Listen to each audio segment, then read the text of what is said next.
Well, good morning and welcome to Frankly Speaking here on WYDC TV Big Fox. I'm your host, Frank Acom. We are broadcasting live from the Hesselson studio. And quickly, if you are just waking up this morning, it is now official. Now I know Fox News called it early last night. Well, not early this morning maybe, but did call it first. But there was some back and forth on the mainstream media. But it is now official. The AP, CNN, others are now declaring that former president and the next president, Donald J. Trump, has been elected president of the United States. Yes, last night it was back and forth, and if you are superstitious, you may have went to bed last night and said, well, I know he's giving us victory speech, but I'd like to see all of the outlets come through and call it official. Well, it is now, as of just moments ago, official. CNN has the electoral vote at 276 for Trump, 219 for Kamala Harris. And I had to get that quickly out of the way because it literally just broke not that long ago. Again, many of you were resting assured that it was over, and I understand that. But there's also some that are superstitious and want to see it get to that 270 mark, and it did, with more room to grow, mind you. Oh, look at these waves. How did everybody stay up so late? And they're up this morning, bright and early. Is it the excitement? Yes, it was quite a night. We're going to be talking all about it, not just at the national level. There are some local races to update you on. Also, the implication of Republicans taking over the Senate, and then some other important races that we need to cover. But like many of you, I am running on absolutely no sleep. So I ask that you bear with me, just like I will bear with you. If you want to comment and you are in the same mindset as me, which is very tired, very excited, very happy to report again that, and I just mentioned the Associated Press, but the Associated Press, CNN, all the major outlets declaring begrudgingly that Donald Trump is your next president of the United States. Your thoughts this morning? Going into it last night, the coverage is amazing, isn't it? You know, I started watching, I don't know, around 7, 8 o'clock. Yeah, probably around 8. And you would have thought it was already over. I mean, just the doom and gloom. They were almost still campaigning on these mainstream media outlets, still campaigning against Trump. And then a few things twisted. And one of the big things, and I don't remember how much we got to talk about this, but I know I did to guests, but I can never remember if that's off the air or on the air. And I know with just various people that I talked to, what was so frustrating, and one of the reasons why we don't trust the polls here on the program, and we talked about numerous times, if you look at Iowa, remember when they said, oh my goodness, what was it, the day before election, 2 days before election, Harris is up by 25 points. I mean, if she's going to win Iowa, it is all over. This is just amazing. This is going to be a landslide. And that's a way to build momentum for her as people were headed to the polls, It was also a way to hurt Trump. You know, if you were someone that voted on Election Day and you were maybe not a strong voter, not someone that looks forward to voting, it's all over. It's a landslide. Those are the types of polls that are so misleading, so damaging. That's why people don't trust polls. And last night, well, technically early this morning is another example of why you don't trust the polls necessarily. I think that's when Iowa came in. A little before that, you started to see the wind change with the mainstream media, where it was, wow, this is going to be great. Look at the coverage. I remember they kept showing where Harris was supposed to speak that night, and look at the energy. Everyone I talked to here on the ground is saying that it's looking really great. I talked to some campaign people. It looks really great. And then you started to see the air come out of the room. The air come out of the media blowhards. And that's when it gets really interesting. Because if you watch, and again, I was watching right up well, even including while I was here at the office, but right up until I left around 3:30, 4 o'clock. And you looked at the numbers they were showing, but they were still saying, well, it's just too early to call this state. It's just too early. We just don't know if we could do it. Oh, here's a state for Harris, but we know that those numbers are kind of similar to the other one. But again, we're just doing our due diligence. We want to make sure. And you start thinking, again, going back to that superstition part, where you start to go, wait a minute, what is going on here? Why are they not?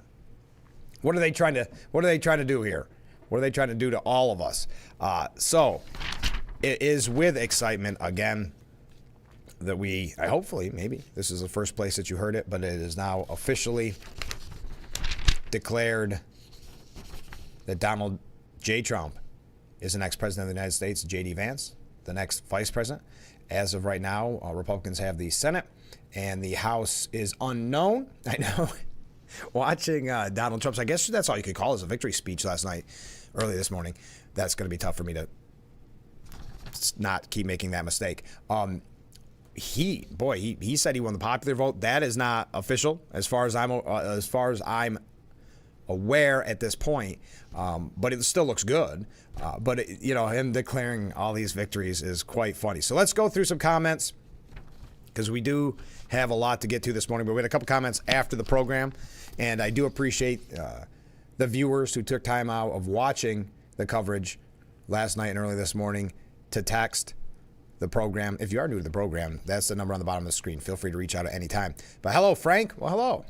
It's nearly 2 a.m., so I'll be late to the 6 a.m., frankly speaking, victory party. Start without me. Okay, well, thank you for that. No victory party, just reporting on the facts, maybe just with a little more glee. For the record, this is a different viewer, I should mention. Yes, different viewer. For the record, the only states Harris won, Trump lost. They are the closest to socialism in the country. They should speak volumes and show those that have any awareness moving forward exactly what is being rejected and where. You know what's really interesting? And again, I'm jaded, so my feelings from the beginning were that Trump wasn't going to win New York. But what an improvement on his numbers in New York. We're going to talk about that in a little bit. But yes, it was not a victory in New York for Trump, but still very impressive, the inroads he's made here. We are going to talk about that as well. So Donald Trump defeats Kamala Harris to become the 47th president of the United States, only the second president to win non-consecutive terms. And again, it's being reported by CNN, 219 Harris, 276 for Donald Trump. So many comments coming in. I can't wait to read them all. Can't wait to keep adding all these waves, because I know we're all in the mood to chat this morning, even though we are all running on fumes. But, they say defying the odds. The big term that's being used is greatest comeback of all time. And there's something to be said there, don't get me wrong. But did you notice, and this started, again, you can correct me on my timeline, one, because I think we're all a little bit confused on the timeline on some of these things, because it was such a night. But you started to see the excuses coming when they knew it wasn't going to go in Harris's direction. Now, some did talk about maybe Biden should have stayed in. I like those conversations, because I think... and you've heard my thought on this, that Biden has for a long time secretly wished that Trump would win, so he can say, see, I was the only one that could beat him, and you wouldn't let me have it. You see, elites? See what you did? There is some of that, but now there's the new talking point that goes against Biden. This started yesterday, but in the coverage of the actual race, it started late last night, early this morning, where they said 107 days. She just did not have enough time. Joe Biden should have dropped out before then. Why didn't he drop out? Well, I think we can all answer that really, really easy. The reason he didn't drop out earlier is because the same people asking that question now in the media kept propping him up and saying that there's nothing to see here, there's no mental health issues, there's nothing at all that should stop him from winning a second term. As a matter of fact, he's a very strong candidate. Harris is not.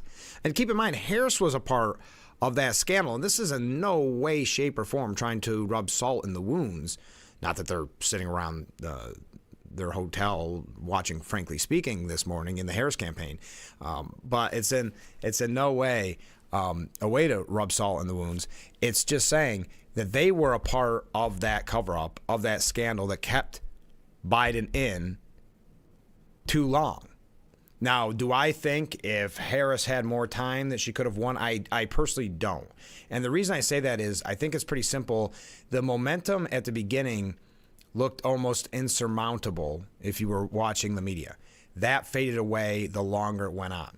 And keep in mind, she had opportunities. They can act as if 107 days wasn't enough. That's fine to act that way.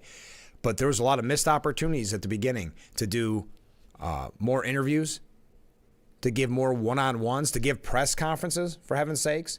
So to say that it's this 107 days just wasn't enough, and that is in no way, shape, or form Donald J. Trump's fault or Republicans' fault, even though they're trying to almost twist it in that way. It is entirely the same media that is now asking that question, why Biden didn't drop out. It's that same media's fault. It's the same Democrat elites. It's the same Kamala Harris's that kept him propped up. So whether, and there's a really good piece in the New York Post. I don't have it in front of me because it's old. It was done before the election. But essentially the headline was win, lose, or draw. No one is going to miss the Biden presidency. So, I'm not trying to get anybody to feel sorry for Joe Biden by any means. But having said that, if I were him, I would be calling Nancy Pelosi this morning. Or what time does he get up? When they say it was his best time, 9 o'clock, 10 o'clock, something like that. Call then and say, see what you did? I have a proven track record that I could beat him. I did it once. But you, the elites, who've always underestimated me, this is just in Joe Biden's mind, hear me out. You that always underestimated me, did it again, and we lost soundly, very soundly. So we got a lot of comments, a lot of waves coming in. I can't wait to hear your thoughts about last night. And again, you're going to hear this a lot this morning. If you are just waking up, it is now official. The AP, CNN, elsewhere, who have been apprehensive to make it official, have now made it official. Donald Trump is now president-elect. Donald Trump. A lot of runners out there this morning. A lot of people walking by. I love it. Stay with us. Our first break. This is going to be a fun show, so stay with us. As I said, we're all running on fumes and we're having a great time.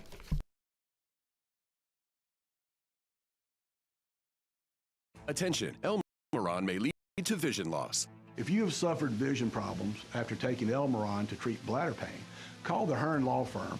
Elmeron may be responsible for your vision problems, and you may deserve compensation for your injuries. If you took Elmeron and now have vision problems, call the Hearn Law Firm at 888-308-3866 right now. You could find out if you qualify in less than 2 minutes. Call 888-308-3866 for your free case review. I'm Marianne Quirk. I've lived here for 70 years, but I do fine right here in my house, and I want to be here as long as I can be.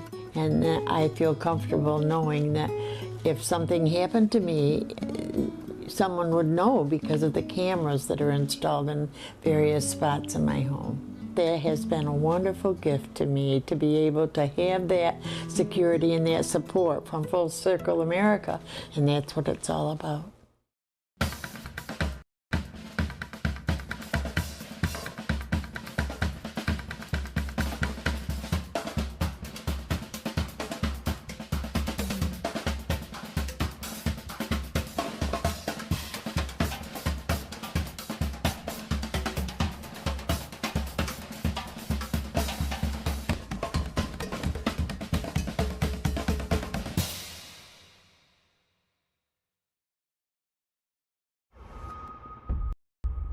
I'm Nancy O'Dell. This is Crime Expose. It's chilling, it's haunting. We knew exactly who it was. Blood stains on her shorts. See you in September.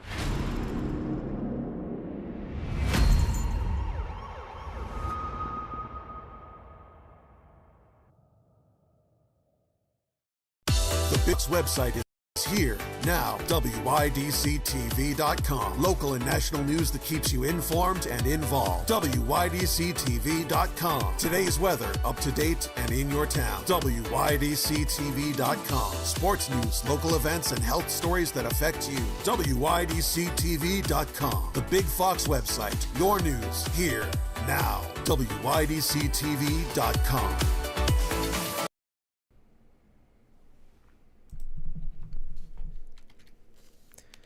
The Roof Cam, brought to you by Boss Security in Horseheads. Contact Boss Security for all your business and home security needs. Welcome back to Frankly Speaking, as we broadcast live from the Hesselson studio here on Market Street in Corning. And as it has been declared, Donald Trump is the next president of the United States.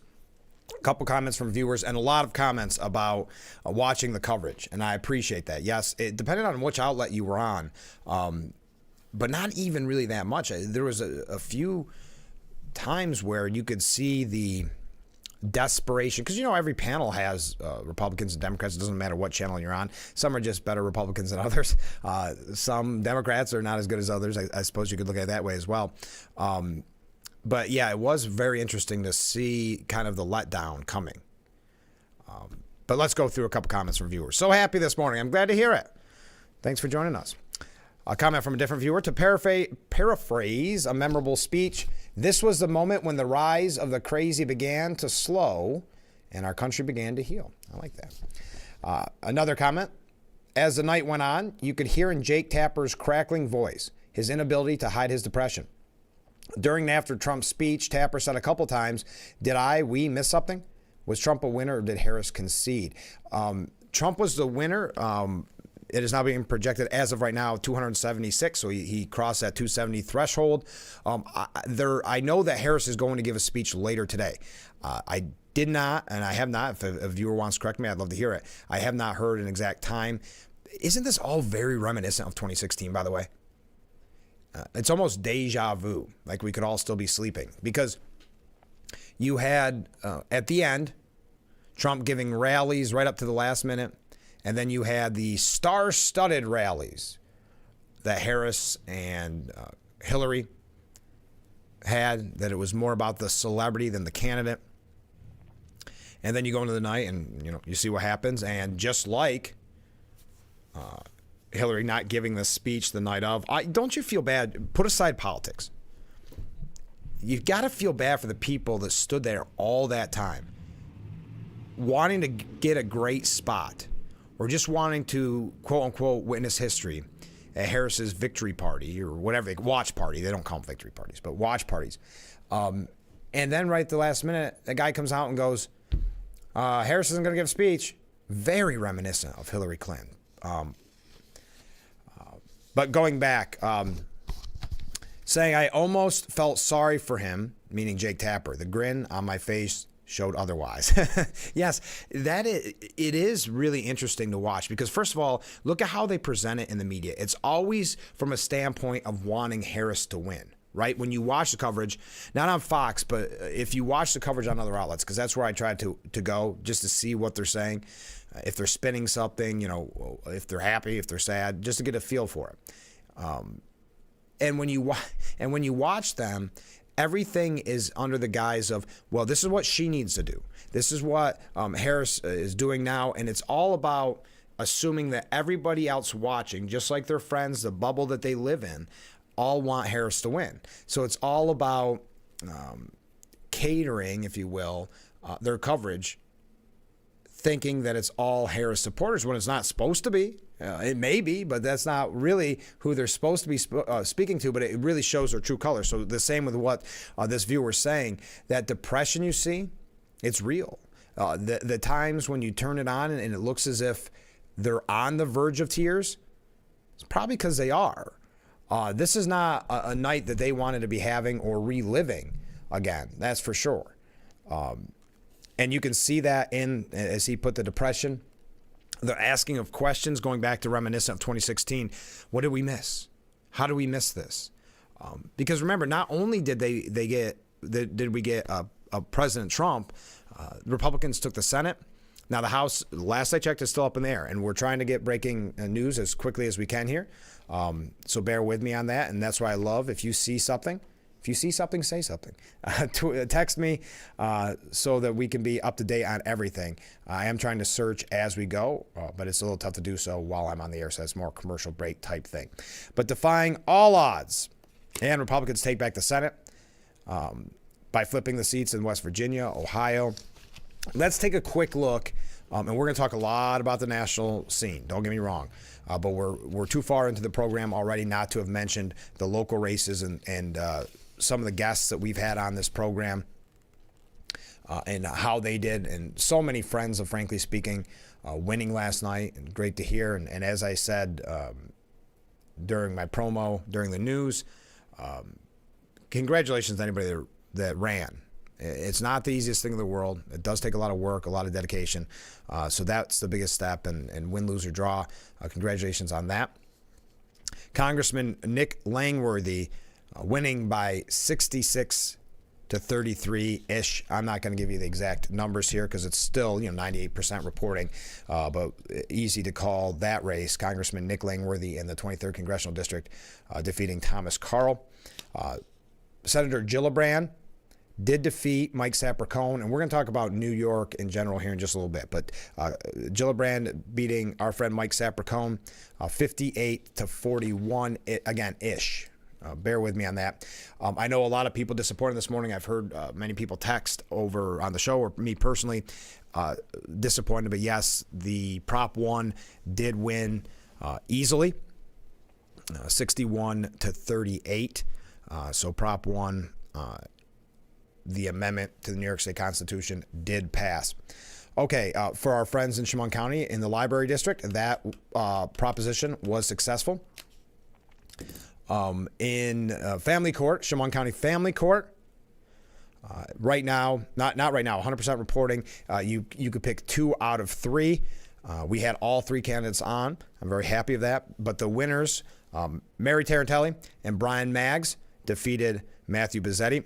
So Mary Tarantelli and Brian Maggs will be the Chemung County Family Court judge. For New York State Supreme Court, that is still too close to officially call. I'm going to be checking that later on. I'm not sure if we'll get any updates on that this morning. Right now, in the lead is Stacey Romeo pretty clearly, so she should be one of those 2 seats, because this is another one where you could vote for 2. She looks like she should have it. And then it is very, very close between Aaron Skinner and Ed White. We had all 3 of those candidates on. We did not have John Brinjwat. I hope I'm saying that right. We did not have him on the program, not for any grudge. Just never worked out. But right now it is kind of a really very close. You're talking within a couple thousand votes, if that. Not even. A little over 1,000 votes.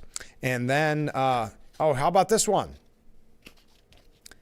Our good friend, Joe Sempolinski, defeating his opponent, Daniel Brown, by 71 to 28. So Joe Sempolinski, we're going to hear a statement from him in just a little bit. And then at the Steuben County level, the county, and family court judge race, Matthew McCarthy defeated Michaela Rossetti Azimi.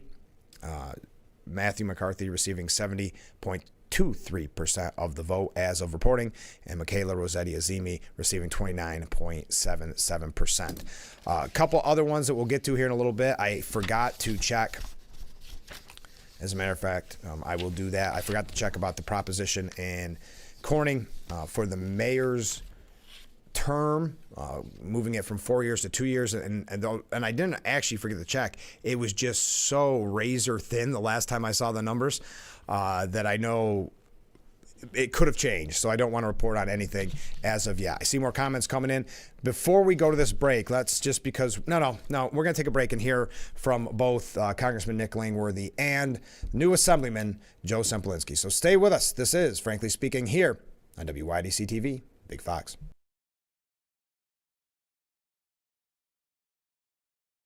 Isn't your wellness important?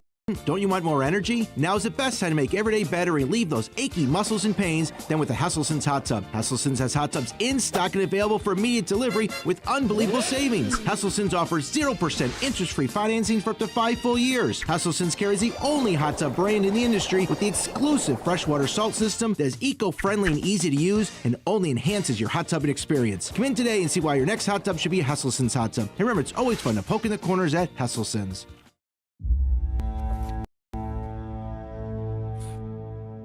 Heather and I had an argument just like any other couple.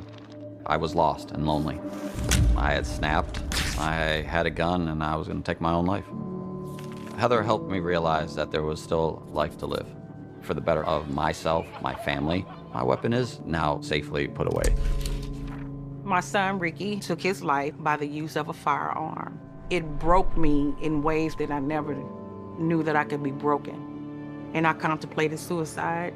Afterwards, we found out his girlfriend, she was pregnant. If that was my grandson, I was gonna have to be here for him. I still own my firearm. I keep it in a safe because I want to keep my grandson and myself safe. A moment of crisis can happen to anyone. Store your gun securely, locked, unloaded, and away from ammo. Football show breaks down all things NFL. GMFB Overtime. Check out top highlights, player interviews, special guests, and everything in between. 5 days a week. GMFB Overtime. It's football for everyone.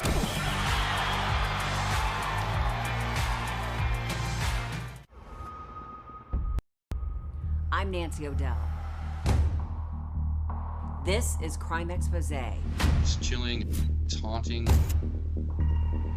We knew exactly who it was. Blood stains on her shorts. See you in September.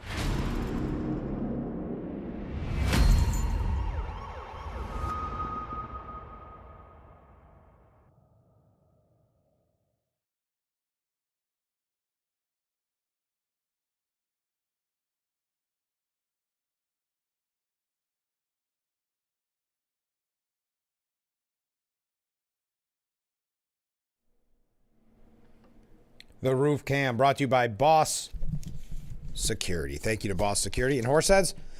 Call them for all your business and home security needs. There we are, a day after election morning, overlooking Corning as we broadcast live from the Hesselson studio with 100% reporting on the Corning City Prop 1 for the mayoral terms.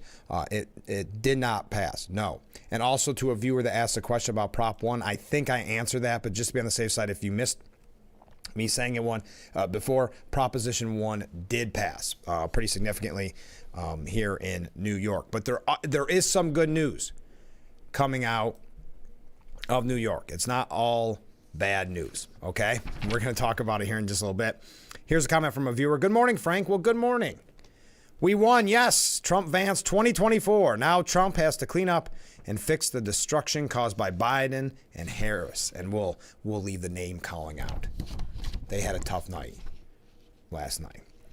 But I appreciate the comment. Good morning, Frank. Hey, another good morning. It's good to see that Trump won the popular vote convincing as well as the Electoral College. The media would have started out first thing trashing the Electoral College. It's a great day here on the planet. Wow. They were, before, when things started to look bad for Harris, it became a very long conversation about the Electoral College. Lawrence O'Donnell actually said that the Electoral College is the Founding Fathers' version of voter suppression. Chris Hayes saying that the Electoral College, quote, we should scrap it. That is no surprise. But Lawrence O'Donnell's, as he is so prone to hyperbole and just overreaction, saying, I'd like to issue an apology to all those states we have not mentioned. It is not our fault. It is the Founding Fathers. They decided on this thing called the Electoral College, which, interestingly, no other country in the world decided to copy. Because of that, in presidential terms, in effect, on nights like this, you have a right to think that it feels like no one cares about your vote. If you are in California, if you're in New York, and when you think about how enormous a force that can be in voter suppression, there may be nothing quite like it.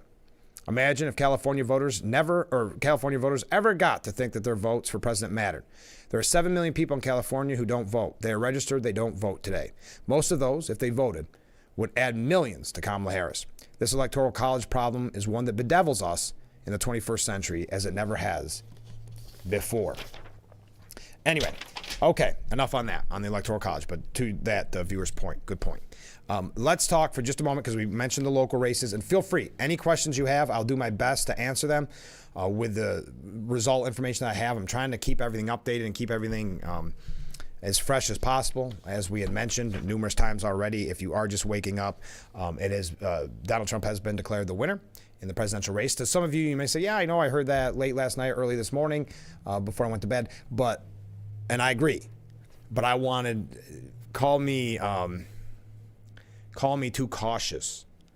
I just wanted to wait until places like the AP and CNN called it. For whatever reason, that's how my brain works. But we had mentioned that Congressman Nick Langworthy had an easy victory over his opponent, Thomas Carl. And Congressman Nick Langworthy had this to say: "Thank you, New York 23, for the incredible honor of sending me back to Congress to fight for your families and keep the American dream alive for our children and grandchildren. Tonight is a win for safer streets, secure borders, a strong economy, and the future of Western New York and the Southern Tier. Let's get back to work." Well, thank you, Congressman Nick Langworthy. And then we mentioned the former congressman, the congressman right before Nick Langworthy. He won Assembly. I know that's not your typical trajectory, but he did win his race for the 148th Assembly seat, 148th District State Assembly seat. And this is what the former congressman, had to say about his win for the Assembly. "I'm so honored to be selected by the people of Allegheny, Cattaraugus, and Steuben counties to represent them in Albany. I'm eager to get to work fighting for the people. I will always make sure that the voice of the Southern Tier is heard loud and clear at the state capitol. There's much work to be done to get the state of New York back on track. The common sense of the people of this region is sorely needed in state government. I also look forward to working with the people as they navigate dealing with the increasingly intrusive state bureaucracy." He also, and just because I didn't want to have the whole screen full of text, he also had very nice things to say to the voters and to the support he received from his family. "My wife and children have been my support and inspiration through this entire campaign. I love them so much." He also paid respect to his predecessor, Joe Giglio, saying, "Joe Giglio has proven you can do the job of assemblyman with diligence and honor if you stay focused on the people and not the politics. I hope to live up to his legacy. It was an honor of a lifetime to serve this region in the U.S. Congress.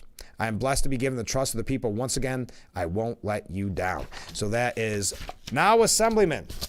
I have to remember to call him that next time he's on the program. Now Assemblyman Joe Sempolinski. Okay. Now, Mark Molinaro in that race, that was very interesting. Now, he was more moderate. Mark Molinaro, you may remember, not necessarily in our district, touching in Ithaca. But this was a race that many were watching closely. A lot of money was spent on this race. He was defeated, was more moderate, then kind of came around to being more vocal on Trump in a good way. It was interesting how he kind of went a little back and forth on that. I like Mark Molinaro a lot. He ran for governor, and full disclosure, I interviewed him numerous times when he ran for governor. He lost, though, his reelection after, get this, a $35 million battle for that seat. The battle of New York's 19th congressional district, spanning parts of upstate New York, the Hudson Valley, and distant suburbs outside New York City and Albany, was among the most expensive in the country. Both sides and their allies spent more than $35 million on digital and TV ads, is what Politico reported back in September. So again, Mark Molinaro defeated. Representative Mike Lawler, which was another race people were watching closely, he claimed his victory over Democrat Mondaire Jones in that battle for New York's 17th House seat. Lawler led just after 11:35 p.m. with 55% of the vote compared to Jones' 43% and 75% of the estimated total reported, according to the Associated Press. So I know we're going through some of these things that aren't Donald Trump winning. We can change that, but just a couple of quick things that I thought were worth mentioning. I don't know if you can say that Kathy Hochul did much in this race. But New York Democrats, they say, quote, redeem themselves. That's how Politico put it after their crushing losses of 2022. But I see some really positive numbers coming out of New York. And that just made me think. I skipped over a viewer comment here, and I apologize. I sometimes do that. Very sad to see Gillibrand is still a senator for New York. Yes, Mike Sapercohen was defeated. He was on the program twice. Really nice guy, and I couldn't agree more. It's sad to see him defeated. But the viewer goes on to say, also, Governor Hochul, can she be removed not only for the horrible job she's doing, but her comments towards the American public? And this didn't get as much attention as it should have. I just think because Hochul doesn't have that name power. She does to us in New York. But Governor Hochul is not ready for prime time. She's not even a Governor Cuomo, for that matter. Look at the speech she gave at the DNC, cringy. Look at the job she did back in 2022. Now, they did do better this time around. But then you have Biden calling Trump voters garbage, which don't think at the end of the day, they're not going to bring that up a lot as they look for anybody and everybody to blame for Harris's loss. But he calls Trump supporters garbage. Little, obviously, media focused on it for a couple days. Not as long as they should have, but did talk about it. And then Mark Cuban saying that about strong, intelligent women not being around Trump. That hurts. Now they look at the party as Harris is trying to push a message of being a president for all the people. So you have those two things coming. And then Governor Hochul says if you vote Republican, you're anti-American and anti-woman. Now that should have been national news just to show where the party's mindset was. But the reason it wasn't, unfortunately, and I understand your frustration, viewer, but the reason there's not more attention paid is she just doesn't have that kind of political capital. She doesn't have that name recognition. She is not that would not do enough to make it worth reporting on, meaning that it didn't have enough impact. Yes, we know who Governor Hochul is. But there's a reason why she had the time slot she did at the DNC, okay? Next up, another comment from a different viewer. It was also plain to see Harris claim to be for the people, yet surrounded herself with celebrities. Great point. Trump, on the other hand, continued to be with American people at rallies. I also noticed Trump had more people in line at the porta potty than Harris had at her events. Boy, did you see the pictures last night of when it started not looking good for Harris and everybody just left her watch party? And then especially when they said, oh yeah, Harris isn't going to be giving a speech tonight, it cleared out quickly, didn't it? They showed the pictures of the trash and the discarded signs.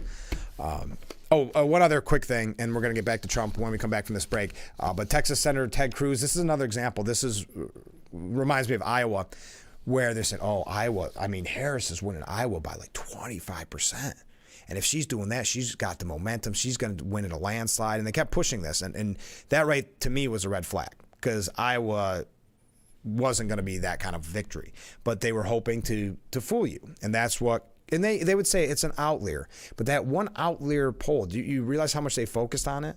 And really a lot of the wind went out of the sails when they reported Iowa went to Trump. So this is how they manipulate or attempt to manipulate the American people, though we've said numerous times on this program, I know the American people are smarter than that, and they proved it last night. But the same was going with Ted Cruz. Oh, this is going to be a nail-biter. Ted Cruz is probably going to lose Texas. And we heard that over and over again. Well, Texas Senator Ted Cruz won re-election over Democrat Colin Allred. And if I'm not mistaken, it was a pretty easy win. Now it's been, where's the numbers? I don't want to go through all of who his opponent was and all that. But again, they kept saying it was, but he cruised to an election victory, excuse me.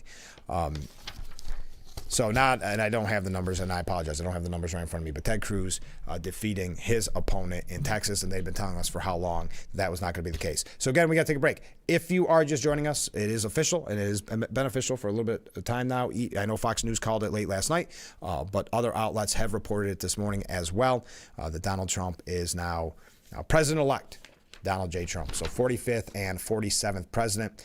As of right now, Trump stands at 276 electoral votes, well over the 270 and still growing. 270 is what he needed to win. Harris at 219. Stay with us. We'll be right back with Frankly Speaking here on WYDC TV. Big Fox.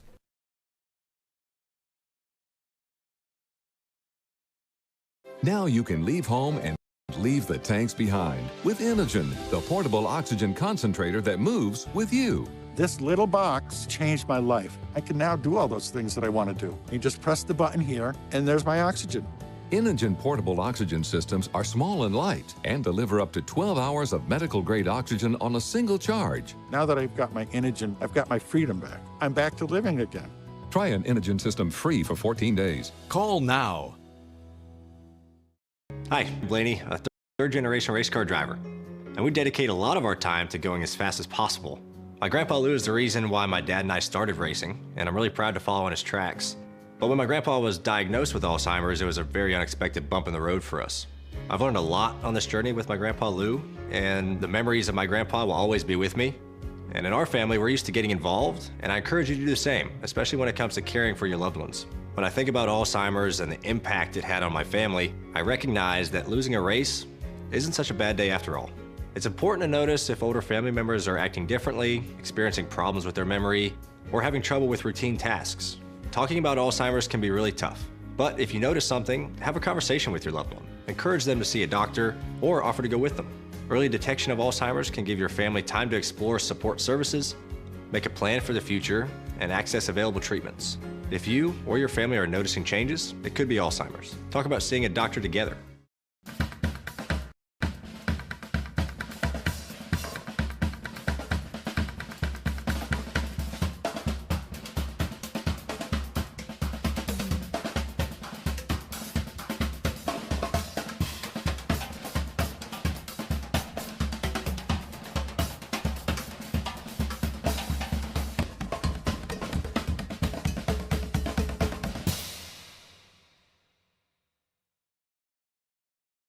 It's a season of sharing.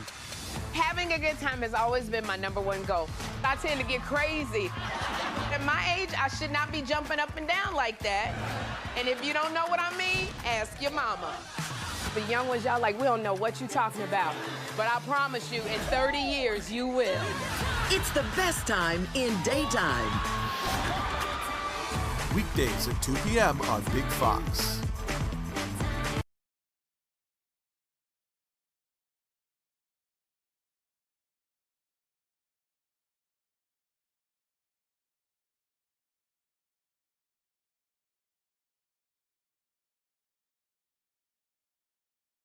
And we are back. Thank you to Boss Security for bringing us, look at that beautiful view this morning, for bringing us that beautiful view here on Marcus Street in Corning. Boss Automation and Horseheads. Contact them today for all your business and home security needs. Receiving so many waves and comments this morning. I was putting them all together. That's why you got a little extra of that view of Corning. You know, it's interesting, this one viewer saying, so will some of these so-called celebrities and members of The View be moving? They didn't last time. Yeah, probably not. I mean, that's always that corny line. And I mean, let's face it, both sides use it. The Democrats just seem to be more forceful about it, that they're going to move out of the country if Trump wins. It's so cliche, but they think they're making some brilliant talking point or something like that.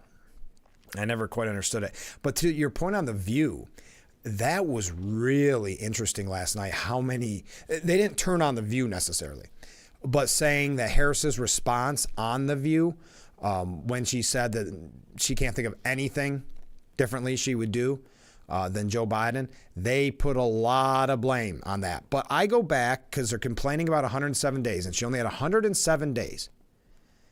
So with only 107, she just couldn't do it. And Joe Biden should have stepped out earlier. Well, she had a lot of days in that 107 days where she could have actually done something.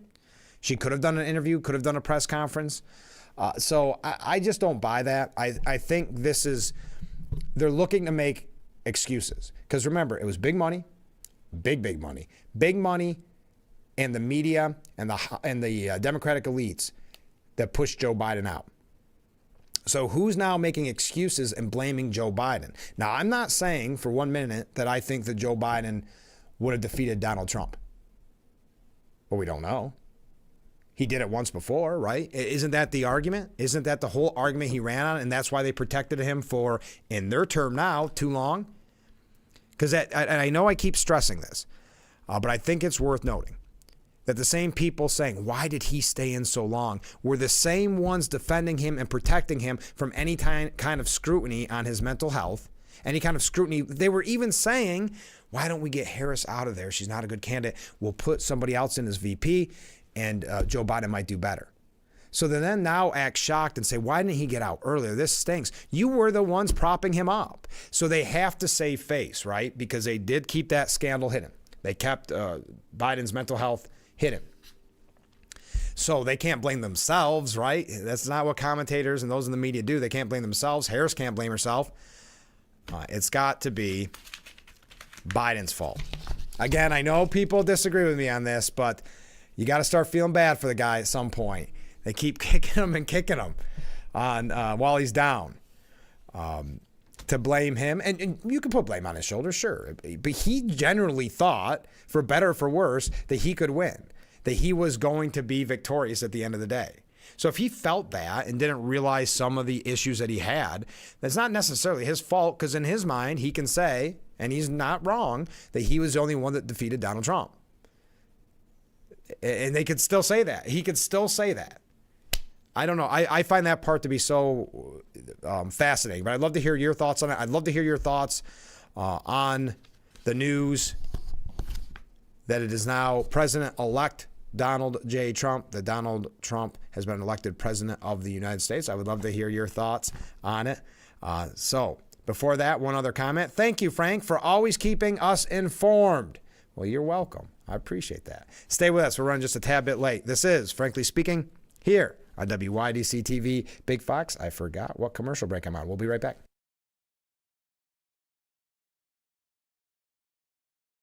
Isn't your wellness important?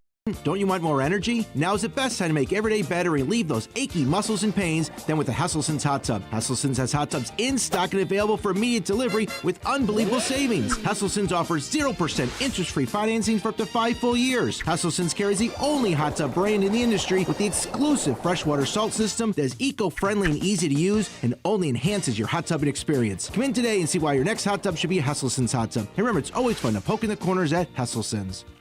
If you or one regularly used hair relaxers or straighteners and were diagnosed with uterine, ovarian, or endometrial cancer, you may be entitled to significant financial compensation.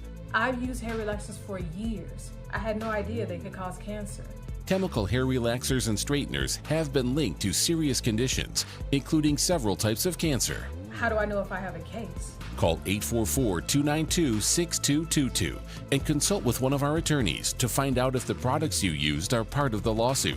Your eligibility will also depend on how often you use these hair products and your specific cancer diagnosis. If you regularly used hair relaxers or straighteners and were diagnosed with uterine, ovarian, or endometrial cancer, call us now. Call 844-292-6222. How much will it cost to talk to an attorney? There is no fee unless we win your case. Call 844-292-6222 for your free case review.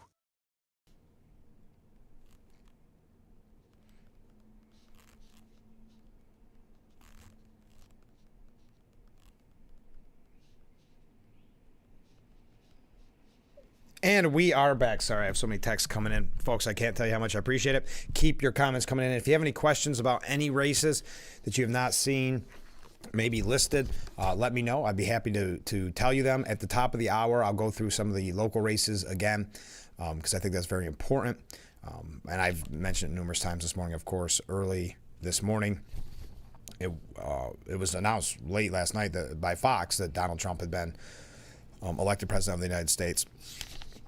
But it was more recently that the other outlets gave in a way, and announced it as well.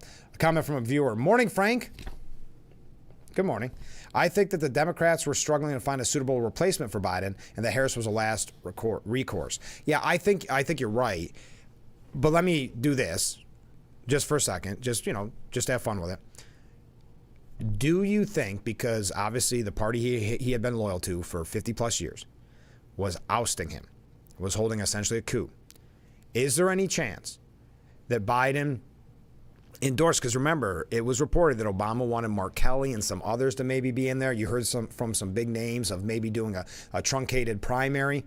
Is there any chance that Biden endorsed and instantly came out with his support for Harris to say, I still have some power, and now you've got to run with Harris. Good luck. These are just fun games this morning. This is what we're talking about on the show. So many waves coming. Thank you. Okay, so Trump, yeah, we know this now, wins Pennsylvania, Wisconsin. Very interesting when it was announced that Harris would not speak from Howard University. That's where she was on election night. That was a very glaring picture into how the race was going. Not just when they canceled her speech, but when they had reporters, and it didn't matter what channel you were on, when you had reporters that were saying, the energy here is so immense and so intense. And you see in the background at these types of events, and it looked like a lot of fun, right? It looked like a big party. And then as certain states came in, or especially Iowa and other things happened that they weren't expecting, you started to see, and we all expected Trump to get Iowa. Okay? So that, whatever. Push that aside. That poll was very misleading. But when all these things started going against them, and you just saw less people and less excitement, and now they're not standing around anymore or dancing around anymore. Now they're texting. Now they're staring off in the distance and making small talk. That was not good. Now, the gentleman that had to make the announcement that she would not speak was Harris's campaign co-chair, Cedric Richmond. He came out and said votes were, where is it? Still votes to be counted. He said, we still have states that have not been called yet. We will continue overnight the fight to make sure that every vote is counted, that every voice has spoken. And then made the announcement that she would not be speaking, much to the disappointment. That's when the news media they were already in shock. That's when they were they knew it was over pretty much, but that's when I think so many people had flashbacks to Hillary at that point that it was you could no longer hide it. Okay, yeah, for your information, yes, Fox did report the numbers, but those numbers and calls were given to Fox by the AP. But the AP had not officially announced it till much later. So I know they use for certain states AP and like that, but Fox News was the first to call it, is what I'm saying. So, and it wasn't just that I wanted to just see the AP make the announcement. That's not what I'm saying at all. What I'm saying is I wanted to see more outlets announce it. That is no judgment on Fox whatsoever. I love Fox. It was 100% being kind of superstitious or paranoid or whatever you want to call it. So I know they do get some of their, and most places do, they'll say the AP is now calling this state or that state. But the AP did not go officially with the post. Well, the New York Times did it. I saw it in my email right around, well, it doesn't matter, 5:47. 5:47 this morning, they called it. And then that's when I checked the AP. So I keep mentioning the AP, but I just mean an overall picture of others. So just to clarify myself there, but I appreciate your comments and what you have to say. All right, we got to take another break. I know, I'm sorry. We're having a blast this morning. At least I am. What'd you think? Did you stay up, by the way? Did you stay up for the whole thing? What were your thoughts when the numbers first started coming in? What were your thoughts about the coverage right before? Because that is some of the most fascinating coverage, because they're no longer necessarily campaigning for the Democrat in the mainstream media. They're still not completely fairly reporting either. So it's kind of an interesting night of coverage, unlike normal nightly broadcasts. And yeah, man, just out of curiosity, what were your takeaways? I'd love to hear your takeaways. But let's take that short break, wrap up hour number 1. Stay with us. This is Frankly Speaking here on WYDC TV, Big Fox.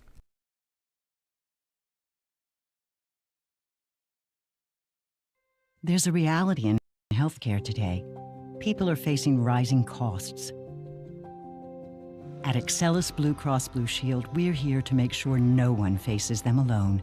We are committed to ensuring that healthcare dollars are spent as effectively as possible in ways that improve access and quality of care, with 93 cents of every premium dollar going directly toward caring for our members. So every day, every member, everybody benefits. Something with a diamond in it. Diamondback rattlesnake. It's in the name.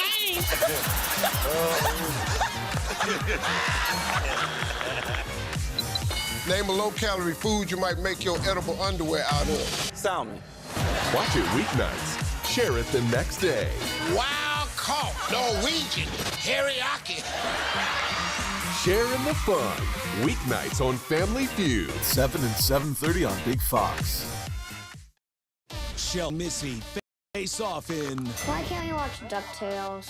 Because we don't learn anything. Book Smarts versus Street Smarts. Is it working? Are you feeling motivated? Very. It's the battle of twins. Life is so confusing. I always hoped it would be easier for me when I grew up. It's gonna be all right. You were faking. Bazinga. Young Sheldon. Weeknights at 6:30 on Big Fox. And we are back with Frankly Speaking. Just to kind of reiterate what I was saying, just to clear up confusion, because when the viewer had mentioned that the Fox used AP numbers, they did, but the AP actually didn't call the race for Trump until 5:36 a.m. So that's why the New York Times a little after them. So that again, it's all about the time frame for me. So I hope that clarifies why I keep specifically mentioning the AP, but it's really an overall picture of wanting to hear from everyone. But yes, Fox, I'm not sure what time Fox called it early this morning. It was right before Trump gave his speech, but the Associated Press not calling it the election for Trump until 5:36 this morning. Then, of course, we had the New York Times. If you are just joining us, Trump has won president. As of right now, he has 276 electoral votes. He needed to get 270, so obviously victorious. During his victory speech, I thought it was interesting. He hearkened back to the assassination attempt on his life, saying, "Many people have told me that God spared my life for a reason. And that reason was to save our country and to restore America to greatness. And now we're going to fulfill that mission together. We're going to fulfill that. The task before us will not be easy, but I will bring every ounce of energy, spirit, and fight that I have in my soul to the job entrusted me." He further pledged to help end bitter divisions within the country. It's time to put the divisions of the past 4 years behind us. It's time to unite, and we're going to try. We have to try, and it's going to happen. Success will bring us together. He called his election performance a magnificent victory for the American people. Now, I'm not going to go in and quote his whole speech. You can find that for yourself. And I know a lot of people didn't stay up. And I totally understand because many of us are running on fumes. Even if you did stay up at some point, I think around 1, 2, you probably would have thought, well, I'll go to bed and then, maybe we'll have some more answers, but probably not. And then everything came flooding in. All of it, like I said, a lot of it just feels like deja vu from 2016 in a way. But we've got to take a break and end hour number 1. That is unbelievable. But again, if you are just waking up, Trump has been elected president of the United States. Also, we will mention some local races at the top of the hour. Worth mentioning. They're all worth mentioning, but the ones we have time for, we'll get to all of those. And then we're going to talk a little bit about the media's coverage of this, continue to talk about that. That's been a major focus. But most importantly, I do want to know your thoughts this morning, how you're feeling. If you're a Harris supporter, how are you feeling? I just want to know what your night was like last night. Maybe just your overall reaction. Because to me, it's always fascinating to watch the media and their coverage of it. And really, you can see how much they are political operatives because of their emotions through the night. They are they're very similar to the people in the audience waiting for Harris to speak. The ebbs and flows of, and then the defense, oh, no. If we do this and we move this here and this goes happen here and it turns out this place, then she might have a chance. I mean, watching it this morning was, when I say this morning, 4 o'clock probably, no, 3:30, to watch them still defend why they haven't called a state, which would have tipped Trump over the edge, was remarkable. I mean, watching them twist themselves in the pretzel was really fascinating. But I do have to run for this hour. But guess what? We have a whole nother hour left together. So stay with us. This is Frankly Speaking here on WYDC TV, Big Fox.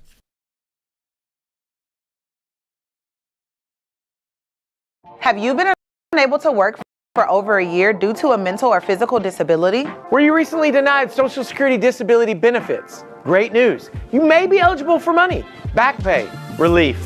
If you've been pre-qualified and diagnosed with a recognized condition that prohibits you from working, our lawyers can file a claim to get your disability benefit. Call us today and find out more.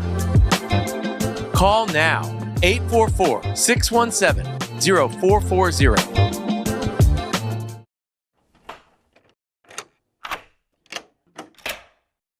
I'm Jonathan Lawson. If you're 50 to 85, please listen closely. The lock I want to talk to you about isn't the one on your door. It's a rate lock for your life insurance that guarantees that once you're insured, your rate can never go up at any time for any reason. Many policies you see don't have one, but you can get a lifetime rate lock from Colonial Penn. This plan was designed for people on a fixed income with coverage options that start at $9.95 a month. That's less than 35 cents a day.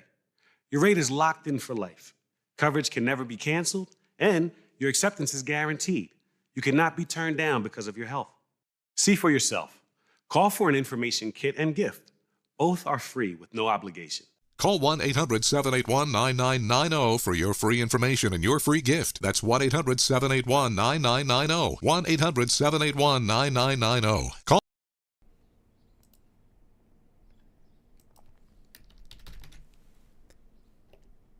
Hour number 2 of Frankly Speaking here on WYDC TV, Big Fox. I am your host, Frank Acom. Thank you so much for joining us this morning. As we have mentioned numerous times, Donald J. Trump was elected president of the United States last night, and it became official. Well, I'm going to tell you what some viewers had to say, specifically Ken. But yes, they announced it around 2, I think, on Fox. But as I said, whether it's superstition or whatever, I was hoping for more confirmation. Not because I don't trust Fox. It's just nice to have all your ducks in a row. That's just the paranoid part of me. But let's read some viewer comments. Also, just quickly, Congressman Langworthy won. Joe Sempolinski won for Assembly. Former Congressman, current Steuben County Republican chairman, and now Assemblyman Joe Sempolinski won yesterday. Also, unfortunately, Mike Sapercone was defeated by Senator Gillibrand. Also, unfortunately, the Proposition 1 did pass 61.5 to 38.5. In Chemung County, a family court judge, Mary Tarantelli and Brian Maggs, they were chosen. It was 2 out of 3 could be chosen. Mary Tarantelli and Brian Maggs were the winners, excuse me. Still too close to call on the New York State Supreme Court. And I mentioned these people because they were specifically on the program. Stacey Romeo does look like she should pull off that win, but too close to call between Aaron Skinner and Ed White. And then in the Steuben County and family court judge, Matthew McCarthy defeated Michaela Rossetti Azimi. Okay. There's your quick updates. Now let's go to viewer comments, shall we? I find it amusing that the Democrats spoke about unity, yet it seemed at every turn, every main issue was the division. The division was basically essentially right there. Evident. That's the word. Yes, the division wasn't. That was really all they had to campaign on, that she wasn't Trump. Trump supporters, and this wasn't her, this was Biden, but Trump supporters are garbage, etc. So that's a good point. Frank, this is a different viewer. Frank, your hair is drier than it usually is at this hour. That is true. But I know that you had a busy night. Trump is back, and he will make schedules great again. Absolutely. Yes, that's because normally, I'm coming in and my hair hasn't had all that much time to dry. This is funny. Why am I talking about this? But I've been here because I thought it'd be easier to get all the show prep ready and get all our ducks in a row. So I got here much earlier than normal into the office to do show prep. But thank you for noticing. I appreciate that. Enough on that. A different viewer. I stayed up watching Fox up to and including about a half an hour of Trump's acceptance speech, working on about an hour and a half sleep, but didn't want to miss your show. How nice is that? Thank you so much. I really appreciate that. Yeah, at one point, I just realized when I know what time my alarm goes off to be ready for the show, I knew that there was no sense. So I totally get it. If you could get an hour and a half in, God bless you. I just knew my time schedule wouldn't work. So So yes, I am running on fumes, but I am not complaining whatsoever. It's just me trying to have an excuse when I'm tongue twisted or what I say sounds confusing and unintelligible. All right, this is surprising. This next comment is surprising. Frank, you're going to be very disappointed with me. I believe that we wouldn't have had a decision for at least several days. So I went to bed at 10. Now, of course, to regular viewers of Frankly Speaking, this is Ken writing this.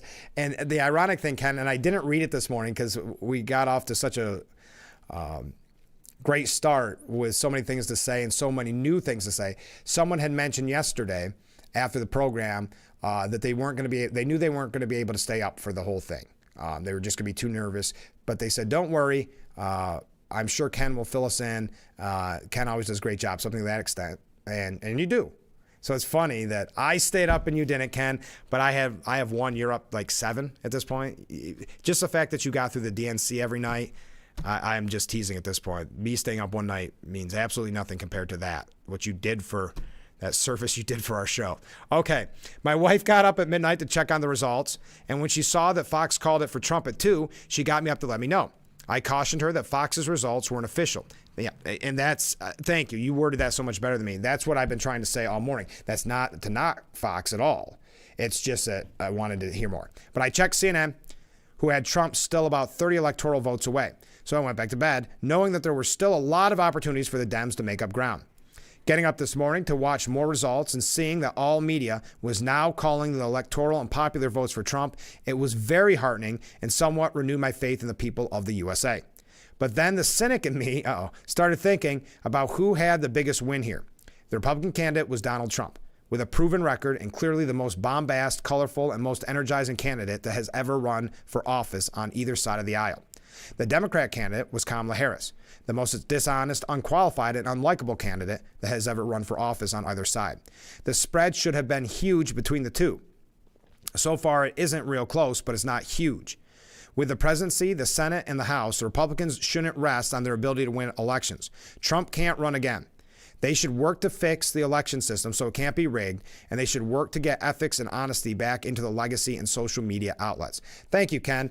And again, I cannot blame you. You had the schedule that I was attempting to do, but it didn't work out. So I do appreciate that. Here's the thing, and I think reading between the lines, I think you're kind of touching on this, Ken, and correct me if I'm wrong. Yes, it should have been even a bigger win, but there's some really encouraging numbers out there in this race. But yes, it should have been a bigger win, but you have had 10 years essentially of every single media outlet, not every single, but the majority of the media outlets going after Trump in every single way they can. Social media going after him, attacking him, propping up his opponents, academia being against him. The list goes on and on. Hollywood, of course, pop culture. So it's an uphill battle with all those things against you. So yes, a landslide, all 50 states or something, maybe is how you felt it should be. But at the same time, that's a battle that he had ahead of him with that kind of opposition.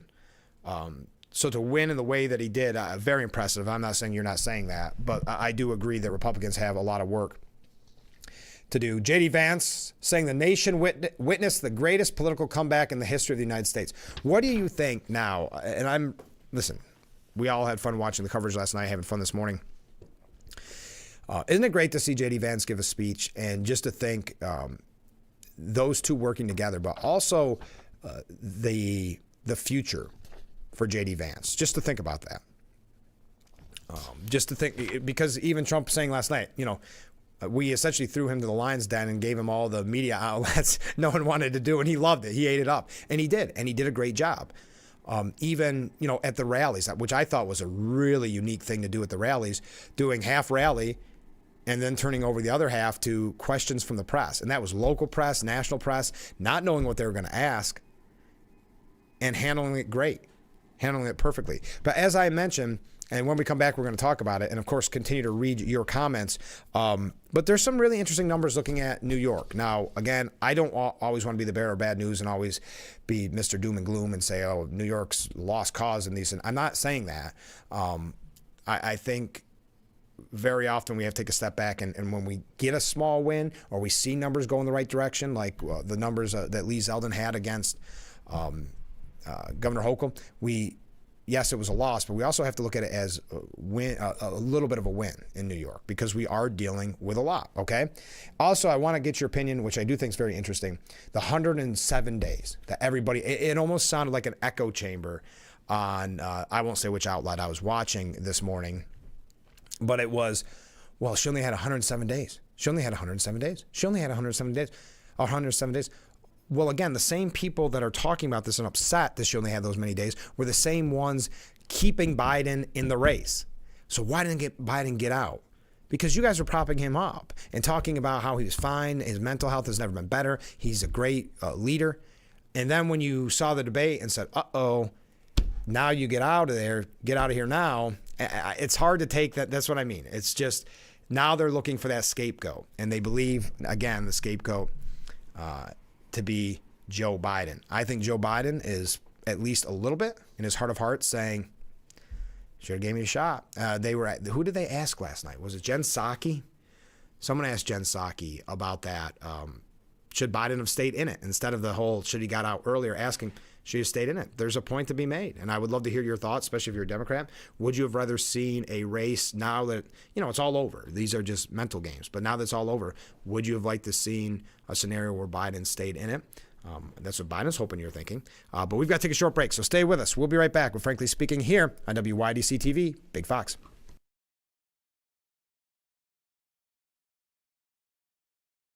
Stock up for fall and save at GCP Discount Liquors and Wines.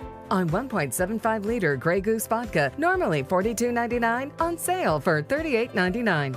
Save even more with $5 mail-in rebate. Your final cost $33.99. A 750-milliliter Wagner Dry Riesling, Semi-Dry Riesling, and Riesling Select, normally $12.99, now on sale for $10.99 a bottle. GCP Discount Liquors and Wines and Horseheads, the best in service, selection, and price. Looks like y'all got a lot of stuff here in your water. You're never gonna believe it, but this can filter up to 60 different contaminants from your water.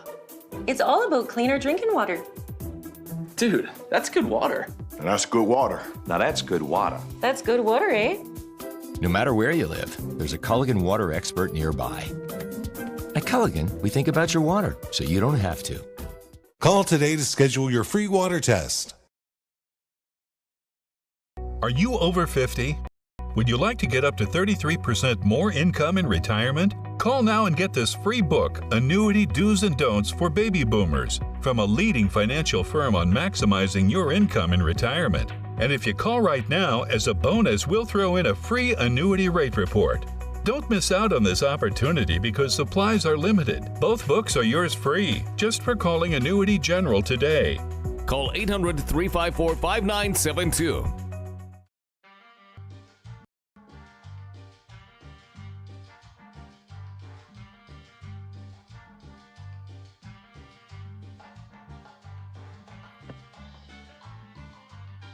Okay, Dad, look at you. I look nice, don't I?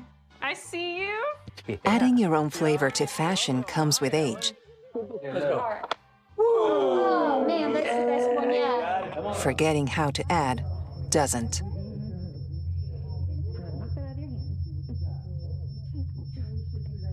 Finding it difficult to work with numbers may be a sign of Alzheimer's.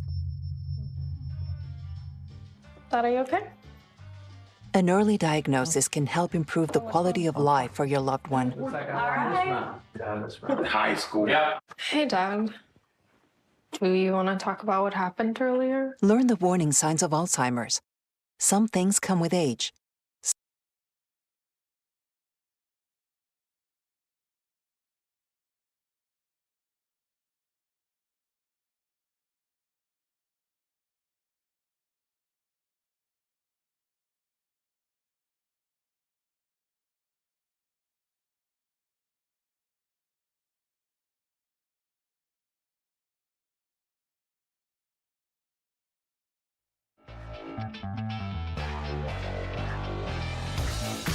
The Roof Cam, brought to you by Boss Security and Horseheads. Contact Boss Security for all your business and security needs. You got a little extra view of beautiful Marcus Street on the day after Election Day because I'm reading all of your amazing comments.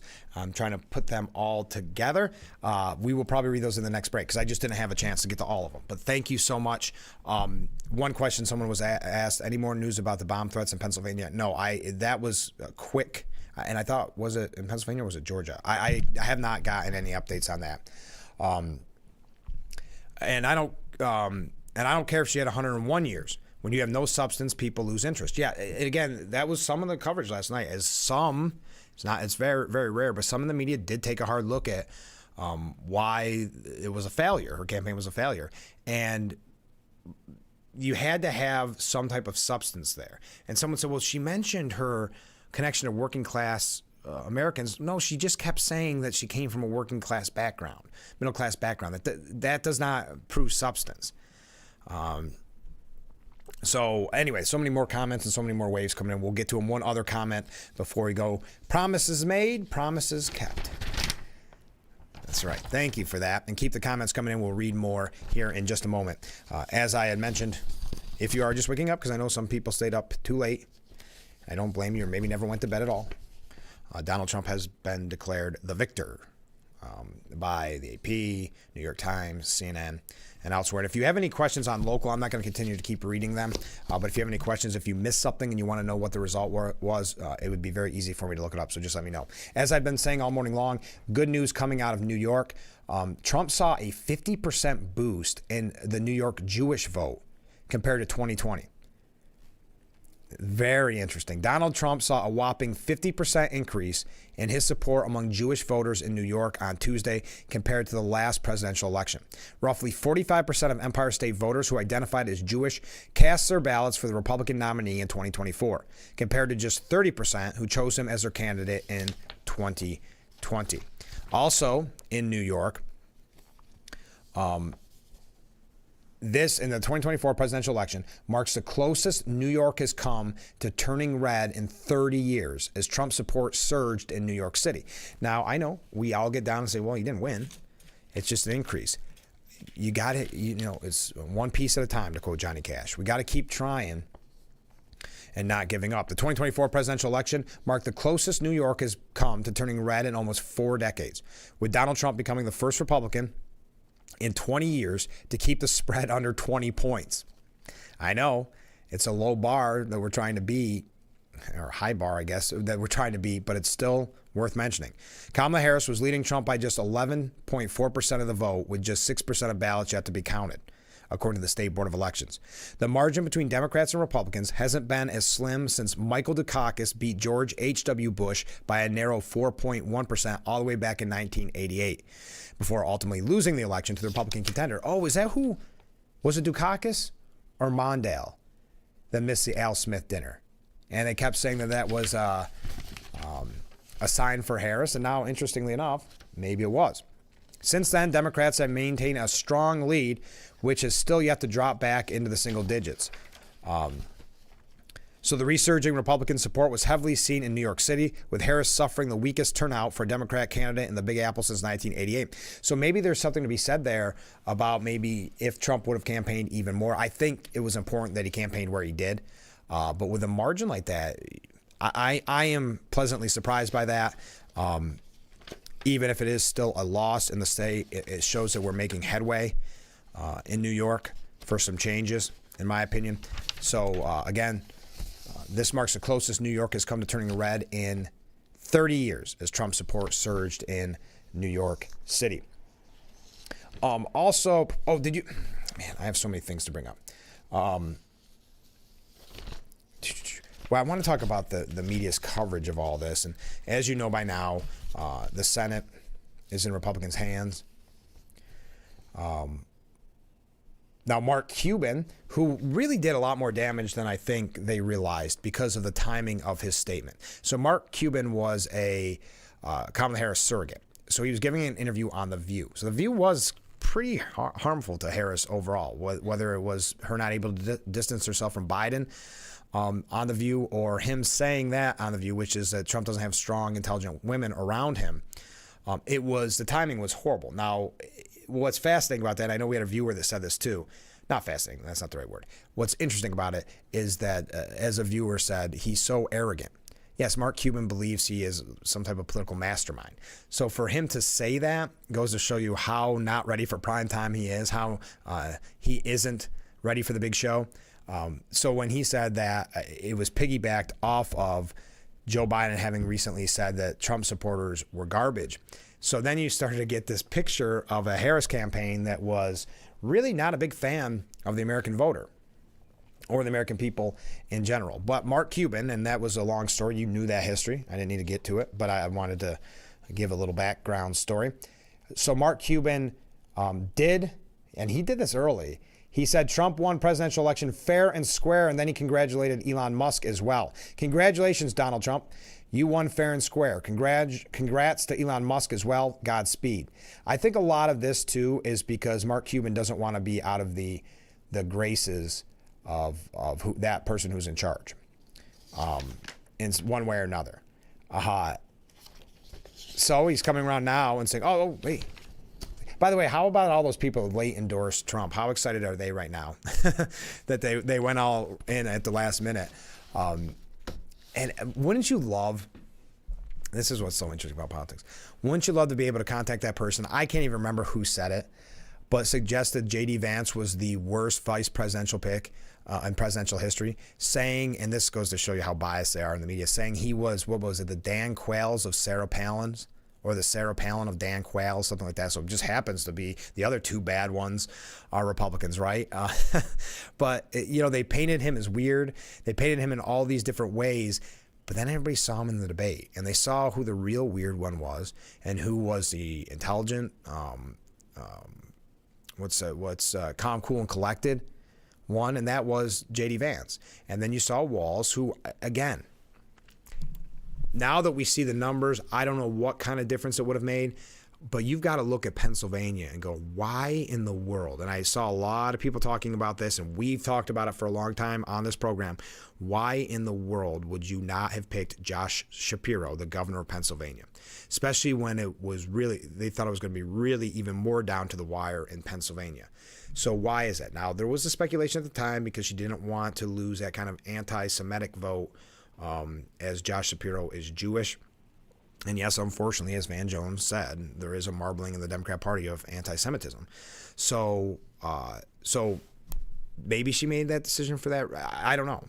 But I think people started to see, wow, her decision-making, her hiring skills may not be the best. So Walz, not necessarily someone that helped her to get. I know he ended up winning, or they ended up winning his state. That didn't even look like that could be the in play for a little while, but he did, so we're not taking that away from him.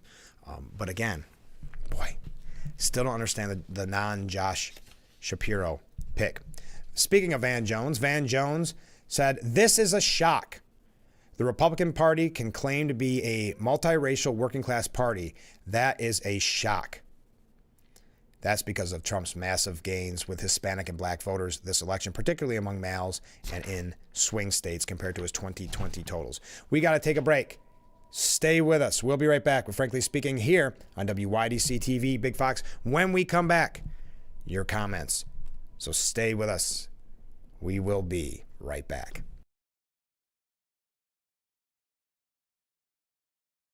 Frankly Speaking, Roof Cam is brought to you by Boss Security in Horseheads. Contact Boss Security for all your business and home security needs. If you or one regularly used hair relaxers or straighteners and were diagnosed with uterine, ovarian, or endometrial cancer, you may be entitled to significant financial compensation. I've used hair relaxers for years. I had no idea they could cause cancer.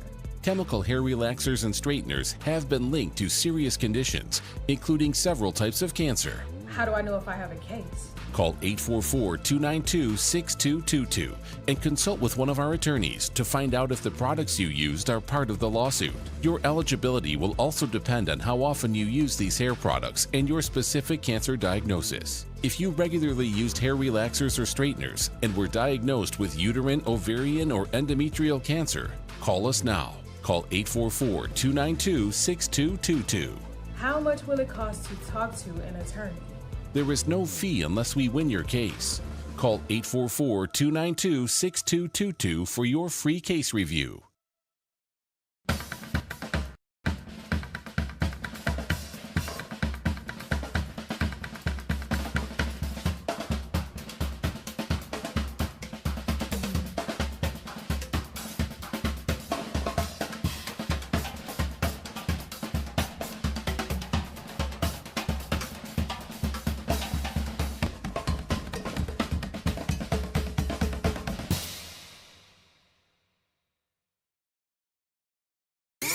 Fox Sports app isn't just any sports app. It's your sports app.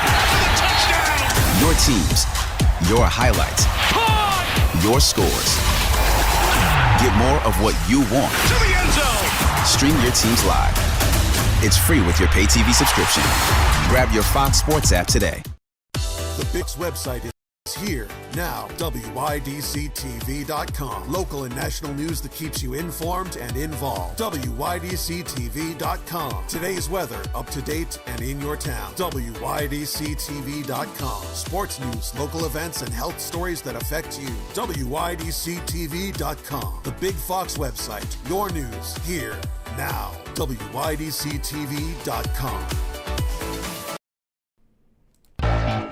The Boss Security Roof Cam. Contact them today for all your home and business security needs. We are broadcasting live from the Hesselson studio. Thank you so much for joining us on the day after Election Day coverage. And we have so many viewer comments to get to, and I appreciate that. Let's get right to them. First off, I've been watching the liberal media's reporting on Trump's win. They're blaming it on racism and misogyny. Yes, and they have been since the beginning, but it was interesting to see it first. You know, it's almost, what is that, like the 7 stages of grief or whatever they always reference. It was almost something like that that would be fascinating to study, because it started with, what did we get wrong? This can't be happening. And then it turns into, well, she needed more than 107 days, almost like they're begging to do a do-over or something, or then it's Biden's fault. And then, yes, right before I left to come here, around 3, I did see a lot of that. The whole, we really need to have the conversation now. Now's the time we have to have a conversation. So yes, you're right, Tom, and it's good to hear from you, by the way. But you're right, I did see that, and that's something I've glanced over, so I appreciate it. Next up, different comment, obviously. Sergeant Dave here. Hey, Sergeant Dave, good to hear from you. You and your show kept the news balanced, and it's a pleasure watching. Well, thank you. This made me laugh out loud. I want to start this over because I forgot. I've got so many on my list here to read. This made me laugh out loud when I first read it. Sergeant Dave here. Okay. You and your show kept the news balanced, and it's a pleasure watching. But I have to say, I can't wait to see The View today. That made me laugh. Let me ask you this, Sergeant Dave. Do you ever think there'd be a time in your life where you would say that? But I don't know if I can disagree. That is very funny. That made me laugh out loud. Okay, next up. Now we can finally breathe easily. We will get our country back. Thank you, viewer. Another viewer. Frank, with this great victory, do you think we will hear from Pelosi, Schiff, and Nadler and their cronies, or will they be regulated to irrelevant? Well, Schiff actually won last night, beating Steve Garvey. But yeah, I don't think they'll... Listen... There's going to be some issue with Pelosi. I don't know what that is. That's going to be something interesting to watch. Because remember, Pelosi, not only one of the architects of taking Biden out, she's pretty braggadocious about it. I mean, you know, even trying to act like she's the Godfather, saying I did what I had to do. You know, that type of thing. And, oh, he's not speaking to me, and, you know, making it about herself. I don't know how that's going to play out. My theory, and I'm kind of steering away from that theory more and more, but my theory is that...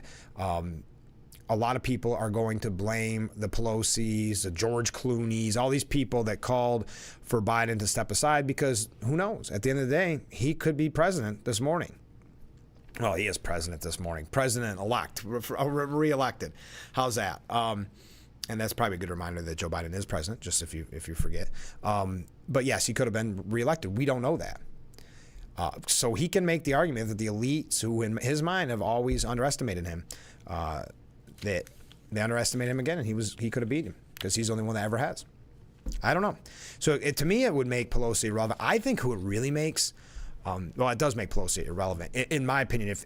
But Democrats work differently. They still stay loyal even after something like this. Because really, look at someone that they should be extremely mad at. That's Chuck Schumer. Chuck Schumer is no longer the majority leader after this election. The Republicans won the Senate. So he's Mr. Irrelevant now. They should be very mad at him because when you are in that position, just like when Nancy Pelosi was Speaker of the House, you kind of have a responsibility there to make sure that your people get elected. So that's interesting. And next up, sorry for the tangent, by the way. Looking forward to January 20th. The country will be out of distress and confusion. I will be buying a new flag, flying it proudly as mine is lightly faded. Yeah, that's a good idea. I got one a couple of years ago from the congressman's office. You can call up there, and I don't remember the price, but it's just more of a shipping issue. And then it's flown over the Capitol. It's kind of neat. So you can contact them if that's one avenue you want to go down. Next up, can Prop 1 be brought back up? I think it can, but it's a long, drawn-out process. But we'll talk to Assemblyman Phil Palmisano or Senator Tom O'Mara about that. Maybe, or even Joe Semplinsky, now that he's an assemblyman. We'll ask him. A different comment from a different viewer. Just a comment. Well, good. Hochul better get on the bandwagon and allow fracking in New York State if she expects to have any chance of getting reelected. Yeah, now that Trump's going to be back in there, that'll be interesting how she handles that. There was a lot of question whether or not, remember, to Hochul, would she support fracking if, because now Harris is saying she supports it, and she backed away from that, so I don't think she will. Next up, Ken writes, Frank, so now what can we expect? Will the Dems bring back the daily chaos and spend millions of taxpayer dollars to hamstring any progress? Felony in the White House, Putin apologist, friend of dictators, anti-immigrant, impeachment. Will the Dems concede that they lost the election? Will there be a peaceful transfer of power? Will there be riots and protests orchestrated by the left? Will there be a huge rush on the border during the last 3 months of the Biden presidency? I don't have the answers for that. Obviously, I think some of those will unfortunately happen, and some of those, I don't know. I don't have the answers. But one, if I could kind of add to your list, I wonder what foreign leaders do. What I mean by that is, will China use this weird time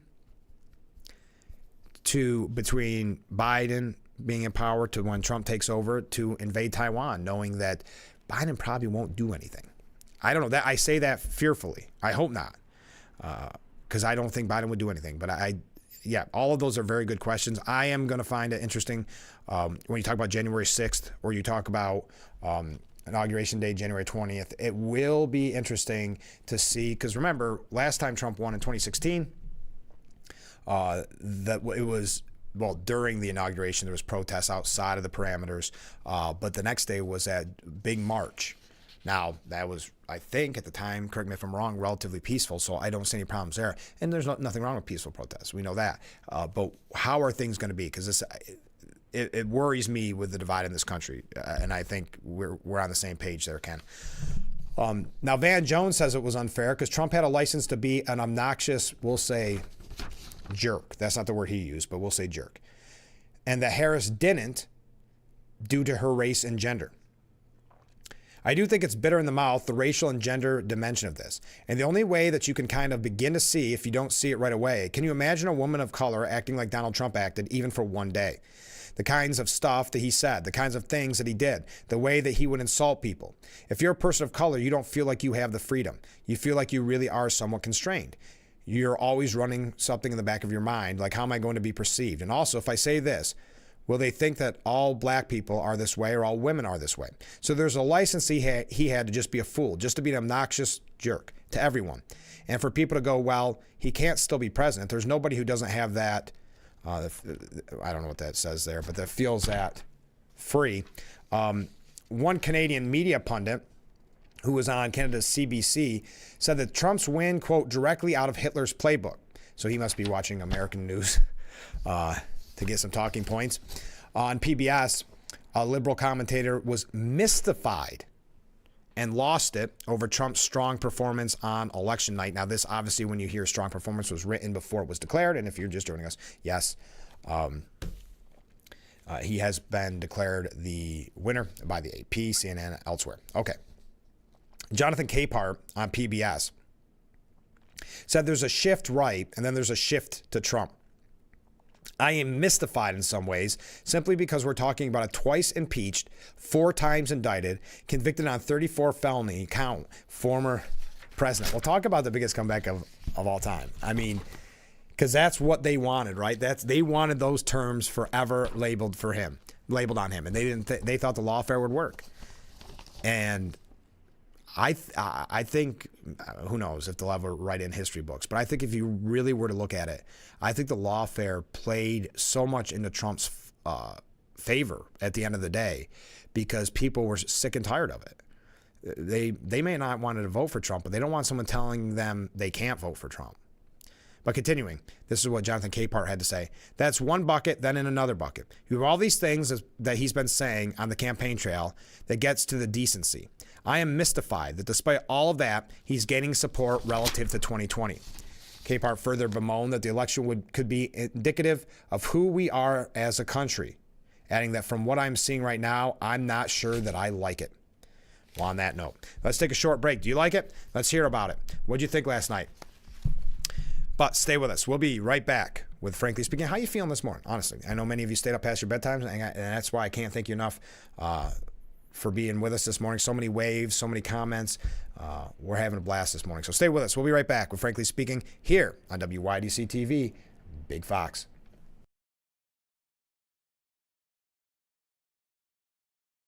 Our water's better tasting. It's better for the planet.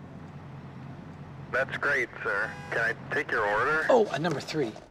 At Culligan, we get that most people don't think about water like we do, and that's okay.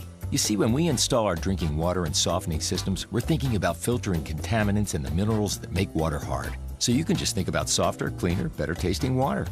At Culligan, we think about your water, so you don't have to. Call today to schedule your free water test.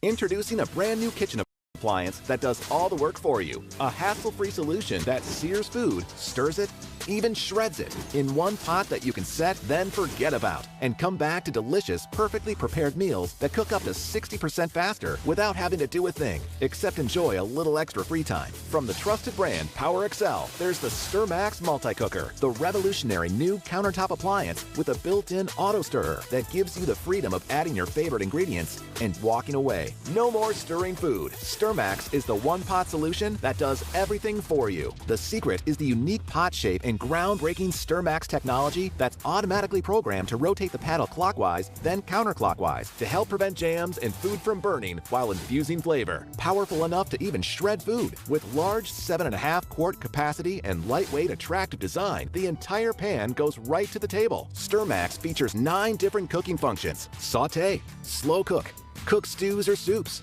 keep warm, steam and boil, cook risotto or rice.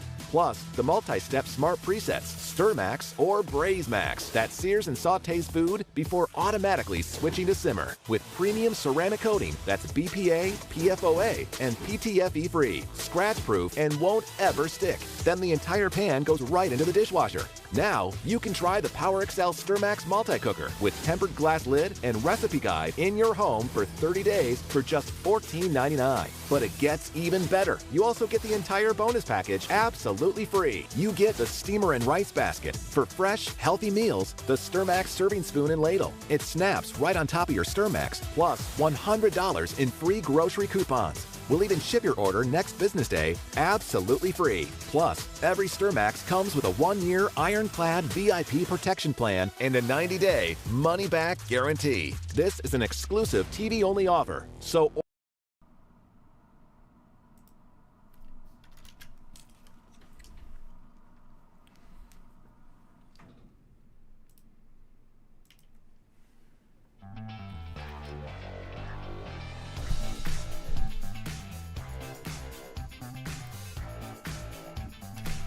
And we are back. There's our beautiful view of Market Street, brought to us by Boss Security. Visit them today in Horseheads. I'm sorry, as you can tell, I run a little bit late when we get so many comments. I really appreciate it.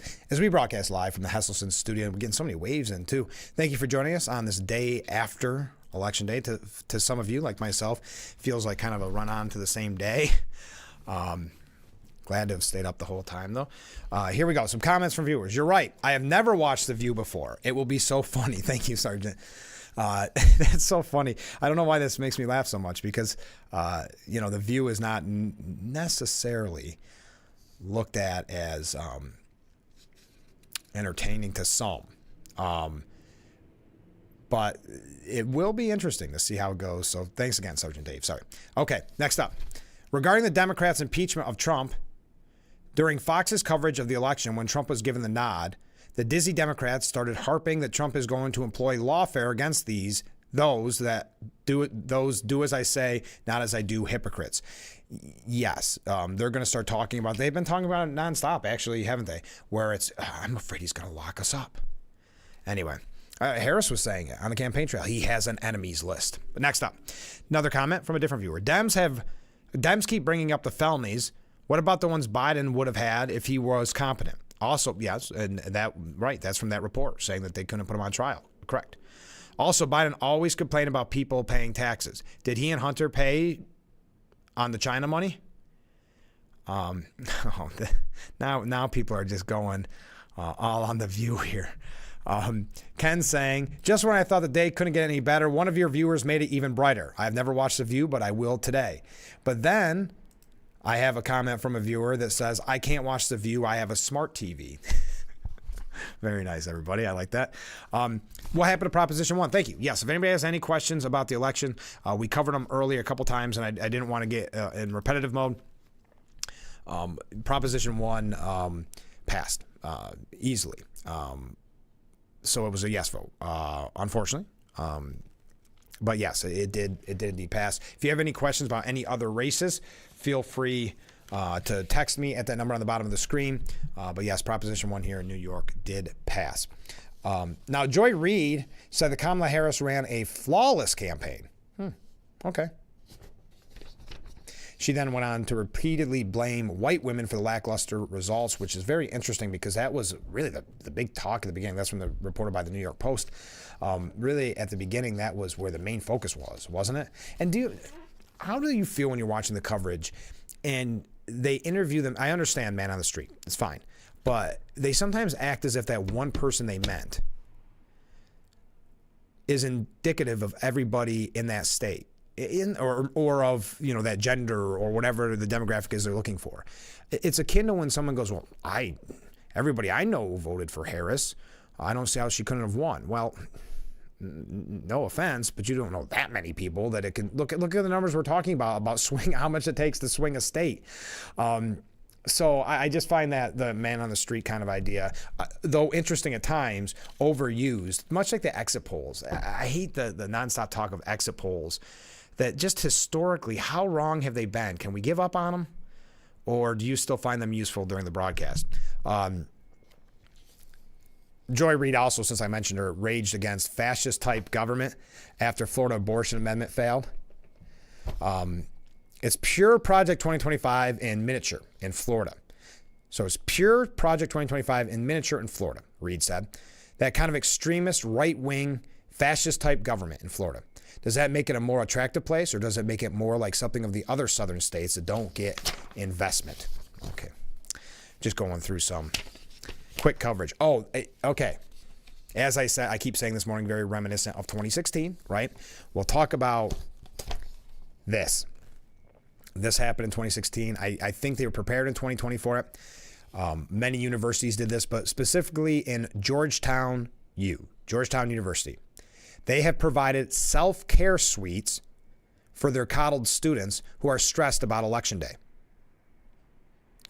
Maybe it was useful to them. It was more of a pre-Election Day thing. I'm sure they'll stay in business a few days after. Now, what did the self-care suites consist of? Well, you could sip on hot cocoa until the scary stuff blows over. Georgetown University's McCourt School of Public Policy, a crucible for our nation's next generation of elected officials and diplomats that runs a cool $61,200 per year to attend, has opened the woke, apolitical cocoons to cater to students for whom political discourse is simply too overwhelming. Quote, in recognition of these stressful times, all McCourt community members are welcome to gather in the third floor commons to take a much-needed break. Joining us for mindfulness activities, and snacks throughout the day. Inside the suites, which will be open, this was yesterday, and like I said, it wouldn't surprise me if they stayed open later. Students will be treated to goodies that could be put out at a place at a child's birthday party.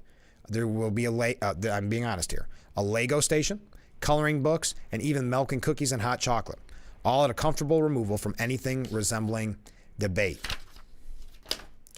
Oh, good point on this. Thank you, viewer. And I had a note to mention this. Quote, this is from a viewer. I wonder if Liz Cheney has stuck her head in the sand. Yeah, isn't it interesting as the day unfolds, the people like that you think of, the focus on Liz Cheney. How many people did she bring to Harris at the end of the day? It was like we said, I never really understood her appeal. It's just like why I don't understand why Harris didn't go with Josh Shapiro. I don't understand why she hitched her wagon to Liz Cheney. But you'd like to see her first interview out of this, right?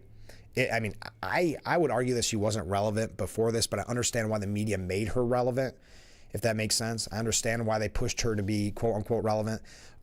So I understand that because they thought it would hurt Trump and bring some Republicans over to Harris's side. But she can't be relevant any longer, right? I mean, she should be so far off the radar that it's scary. Anyway, I'm sorry. I got to take a break. I just heard the whistle blow and I got distracted. Stay with us. We'll be right back with Frankly Speaking here on WYDC TV. Big Fox. Stay with us.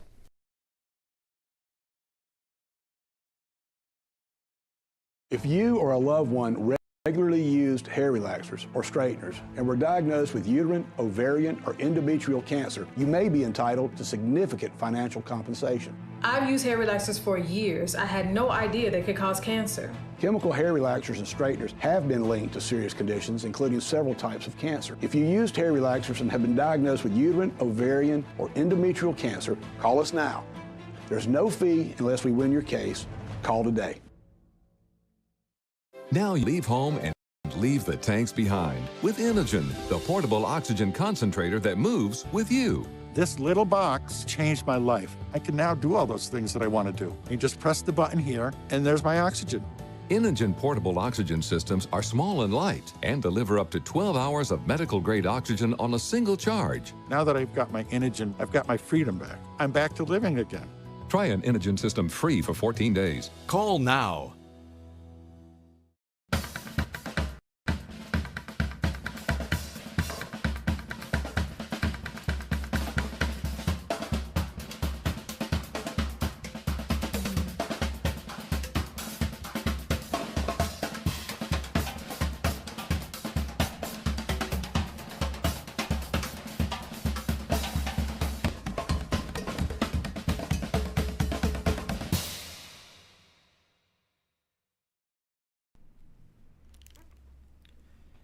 And we are back with Frankly Speaking, broadcasting live from the Hesselson studio, and our view there brought to you by Boss Security and Horseheads. Give them a call today. Okay, we are back. Comment from a viewer. Thank you for weeks of election info for the people. Thank you. You did a good job. Well, I appreciate that. We were glad to have so many candidates on. Some successful, some not. Joe Sempolinski, big fan favorite to the program. He did win his assembly race. So congratulations to our friend Joe Sempolinski. Also congratulations to Nick Langworthy, who's been on the show numerous times. Congressman Langworthy won his reelection. Now, Mike Sapper-Cohn was defeated. We had Mike Sapper-Cohn on, but Gillibrand beat him relatively easy. As we had mentioned, Proposition 1 did pass. In Chemung County Family Court, you could pick two people. There was 3 running. The 2 winners, Mary Tarantelli and Brian Maggs. Congratulations to them. Congratulations to everybody that ran, by the way. Also, one other one to just mention quickly, because the New York State Supreme Court is still up in the air. It's very close, very, very close. We had 3 out of the 4 candidates on the program for that.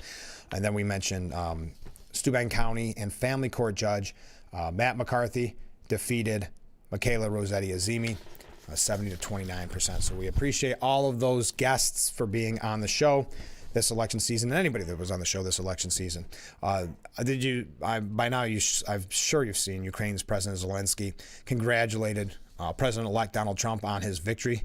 Congratulations to Donald Trump on his impressive election victory. I recall our great meeting with President Trump back in September when we discussed in detail the Ukraine-U.S. strategic partnership, the victory plan, and ways to put an end to Russian aggression against Ukraine. I appreciate President Trump's commitment to the peace through strength approach in global affairs. This is exactly the principle that can practically bring just peace in Ukraine closer. I'm hopeful that we will put it into action together. Other world leaders commented.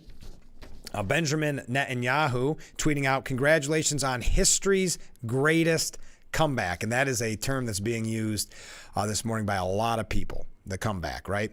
Congratulations on history's greatest comeback. Your historic return to the White House offers a new beginning for America and a powerful recommitment to the great alliance between Israel and America. This is a huge victory and true friendship. Yours, Benjamin and Sarah Netanyahu. French President Emmanuel Macron, congratulated Trump, saying that he is ready to work together as we did for 4 years, with your convictions in mind, with respect and ambition for more peace and prosperity. So I know we're just about out of time. We've had so many comments. Keep them coming in, by the way. Thank you for that. But just so much that we still have to cover. Again, I think it goes without saying, because you're all very astute when it comes to politics, but it wasn't that long ago that it was officially announced that Trump was elected president of the United States. I know some of you already knew it. We were just waiting for the official numbers. And as of last check, it was 276 electoral votes to 219. Representative Elise Stefanik lauded, again, as you'll see a trend, the comeback story, saying, "We are witnessing the greatest comeback of all. This is truly an incredible night for America. This was the most consequential election in our nation's history, and we the people made our voices heard. Despite the desperate Democrats' illegal lawfare, the weaponization of the federal government, the mainstream media smears, the incessant attacks, and the assassination attempts, President Trump has shown extraordinary strength and determination to save our country." Yeah, he's not the only one, or she's not the only one. Elise Stefanik calling it the greatest political comeback in American history. Trump saying it, J.D. Vance saying it. This is a historical political realignment, said Ryan Williams, a Republican strategist. They argue that Trump basically threw out the coalition that Republicans had put together for the last several decades and reached out and doubled down on voting blocs that he thought he could make a connection with. He just expanded the party in a way that no other nominee has been able to do before. And I think that's why the polling missed this, because he so radically changed the composition of the electorate. Isn't it always interesting when a Republican wins? It's always the polling missed this. What did we do wrong? Notice that with some of the talking heads. What did we do wrong? What did we miss? It was all about them trying to stop him, right? And of course, not successful at the end of the day. And that's why you saw their frustration. You saw throughout the night the excitement go to frustration, go to a sort of depression, go to the kind of the blame game in the media. It wasn't surprising that you would see that reaction, but now will there be that self-reflection? Will there be that? Because keep in mind, this, if you want to turn it around, I would equate it maybe to Mitt Romney when some Republicans started saying, man, why does this keep happening to us? John McCain, so many others, we keep losing because the strategists and the consultants tell us the only way we can win is by a Romney. And then it took one more time where they said, you know what, Jeb Bush is the only way we can beat Hillary Clinton, and everybody said enough. And I don't think that's the only reason Trump was getting popularity at that time, but I think it's one of the reasons. So will Democrats have a realignment in that way, saying, okay, what did we do wrong? The elites chose our people again. The elite said it couldn't be Bernie Sanders, though I think you can make an argument that Bernie Sanders would have had a better showing than Hillary Clinton against Trump. I'm not necessarily saying he would win, but he may have. He was getting big rallies too, remember, at the time. But they stated, no, it's got to be Bernie. It's got to be Hillary. Then it's got to be Biden. And, well, now it's got to be Harris. And I don't know. It's interesting to see how they'll handle this at the end of the day. But I got to take our last break, and then we're going to wrap things up. So get your last-minute comments in. This is Frankly Speaking here on Big Fox.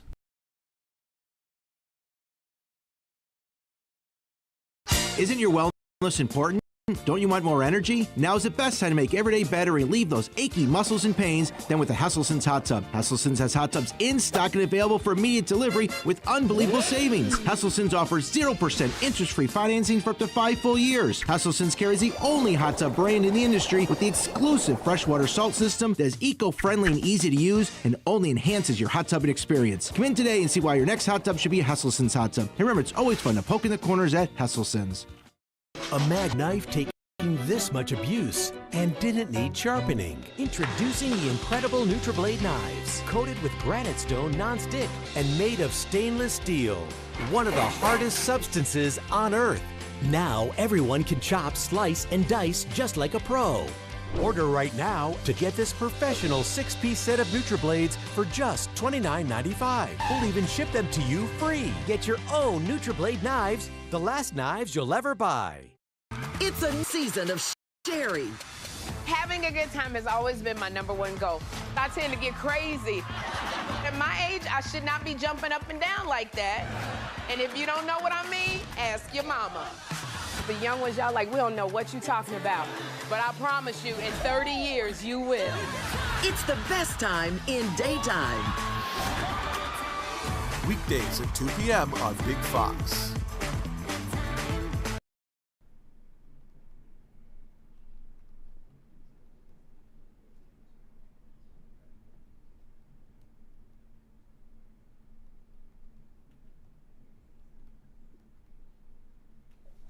And we are back, wrapping up the day after Election Day edition of Frankly Speaking as we broadcast live from the Hesselson studio.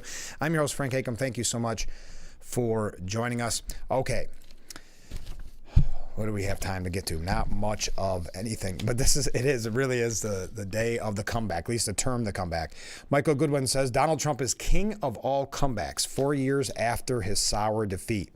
Being wrong has never felt so good. I've heard people say, and I think this is interesting, people I know, not necessarily the media, but as the election neared, and there was excitement for Harris, don't get me wrong, from Democrats, but I had some Democrat friends say to me, if we would have just if Biden would have just lost, this would have all been done with.